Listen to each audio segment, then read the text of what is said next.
Good morning बच्चों हमने पिछली कक्षा में पाठ की जो क्रिया विधि थी वो हमने कंप्लीट करी थी। आपने देखा था कि सारी क्रिया विधि किस तरह से कंप्लीट हुई थी और हमने लास्ट में एक छोटा सा गेम देखा था, है ना। दोनों में जो विभिन्नताएं थी, है ना, उनको हमको निकालना था। ये यहाँ पर, है ना, यहाँ पर हमने इसकी जो अलग अलग में जो विभिन्नताएं हैं उन पे गोले लगाए थे, है ना। आपने लगा लिए होंगे अपनी बुक में, ठीक है। इसके बाद आपके जो शब्दार्थ हैं, है ना, ये एक बार और देख लेते हैं, ठीक है। किसी बच्चों ने नहीं लिखे थे क्योंकि मैंने जब पाठ पढ़ाया था जब भेजे थे, तो हो सकता है नहीं लिखे हो, तो एक बार हम यहाँ से फिर से स्टार्ट कर लेते हैं। शब्दार्थ है हमारे, लेसन लिखना है, चैप्टर नंबर लिखना है, चैप्टर नेम लिखना है। शब्दार्थ बुद्धिमान, बुद्धिमान का अर्थ होता है समझदार, होशियार। अगला है आपका ईर्ष्या, ईर्ष्या का अर्थ होता है जलन। मूर्ख, मूर्ख का अर्थ होता है बेवकूफ।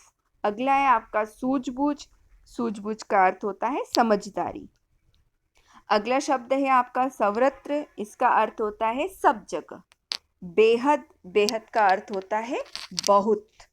प्रशंसा, प्रशंसा का अर्थ होता है बड़ाई, है ना, तारीफ करना। अगला है आपका लकीर, लकीर का अर्थ होता है रेखा, लाइन। और लास्ट आपका है लज्जित, लज्जित का अर्थ होता है शर्मिंदा। इस तरह से आपने शब्दार्थ आपकी कॉपी में लिख लिए होंगे। अब है आपके प्रश्नोत्तर, ठीक है। ये आपको आपकी कॉपी में लिखना है। अब हम क्वेश्चन आंसर देख लेते हैं।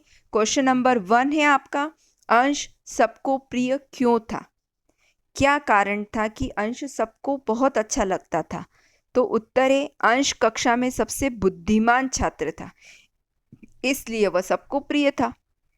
अंश कक्षा में सबसे बुद्धिमान छात्र था, इसलिए सारे अध्यापक उसको बहुत प्यार करते थे, उसकी प्रशंसा करते थे। अगला क्वेश्चन नंबर 2, अध्यापक ने श्याम पट पर लकीर क्यों खींची? क्या कारण था कि अध्यापक ने श्याम पट पर एक लकीर खींच दी थी? तो उत्तर है अध्यापक ने अंश की बुद्धिमत्ता साबित करने के लिए श्याम पट पर लकीर खींची। उसकी जो बुद्धिमत्ता थी, उसमें जो जितनी होशियारी थी, समझदारी थी, वो बच्चों को समझ में नहीं आ रही थी। बच्चे उस चीज़ को गलत अर्थ में ले रहे थे, इसलिए अध्यापक ने वो लाइन खींचकर एक छोटी सी परीक्षा लेनी चाहिए, जिसमें सारे छात्र फेल हुए और अंश उस परीक्षा में पास हुआ। उसने अपनी बुद्धिमत्ता का परिचय दिया। उसे देखकर बाकी छात्रों को समझ में आ गया कि वाकई हमारा जो सोचना है वो गलत था, ठीक है। अगला है क्वेश्चन नंबर 3, अंश ने लकीर छोटी कैसे की? तो अंश ने श्याम पट पर उस लकीर के बराबर में एक बड़ी लकीर खींच दी, जिससे पहली लकीर छोटी हो गई। वो अपनी बुद्धिमत्ता से उसने समझ लिया कि इस लकीर को ना तो मुझे काटना है और ना इसको रफ करना है, फिर भी इस लकीर को छोटा करना है। तो उसने उस लकीर के बराबर में एक बड़ी लकीर खींच दी, जिससे कि जो पहली लाइन थी वो छोटी हो गई।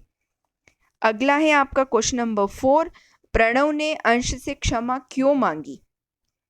उत्तर, प्रणव को समझ में आ गया था कि उसे ईर्ष्या का भाव नहीं रखना चाहिए था, अतः उसने अंश से क्षमा मांगी। प्रणव जब ये बात नहीं हुई थी, तब उसे ये लगता था कि सारे अध्यापक सिर्फ अंश की प्रशंसा करते हैं, सब उसी को बढ़ावा देते हैं, उसी की तारीफ करते हैं, तो हम सब क्या हैं, हम सब क्या मूर्ख हैं? ऐसे उसके मन में गलत भावना, गलत विचार उसके मन में थे। लेकिन जब अध्यापक ने इस तरह से बात समझाई कि वाकई अंश बुद्धिमान है, तो इस चीज़ को आप लोगों को गलत नहीं सोचना चाहिए, नहीं समझना चाहिए। यही बात प्रणव को समझ में आई कि वाकई अंश बुद्धिमान है, तो हमें इस ईर्ष्या का जो भाव है वो नहीं रखना चाहिए, है ना। उससे दोस्ती करनी चाहिए और उससे हमें कुछ सीखना चाहिए। तो बाद में उसे समझ में आया कि मुझे ईर्ष्या का भाव नहीं रखना चाहिए था, इसलिए उसने अंश से क्षमा मांगी। अगला है आपका क्वेश्चन नंबर 5, कैसे छात्र की सभी प्रशंसा करते हैं? तो वाकई बात समझ में आना चाहिए आप लोगों को भी कि बुद्धिमान और समझदार छात्र की सभी प्रशंसा करते हैं। जो बुद्धिमान भी होते हैं और समझदार भी होते हैं, ठीक है। तो आपको भी ऐसा ही छात्र बनना है, सभी बच्चों को, है ना। आप सभी बच्चों को बुद्धिमान भी बनना है और समझदार भी बनना है। ओके, यस बच्चा, ठीक है। सारे क्वेश्चन आंसर आपको आपकी कॉपी में लिखना है और क्वेश्चन आंसर लर्न करना है। ओके, बाय बच्चों।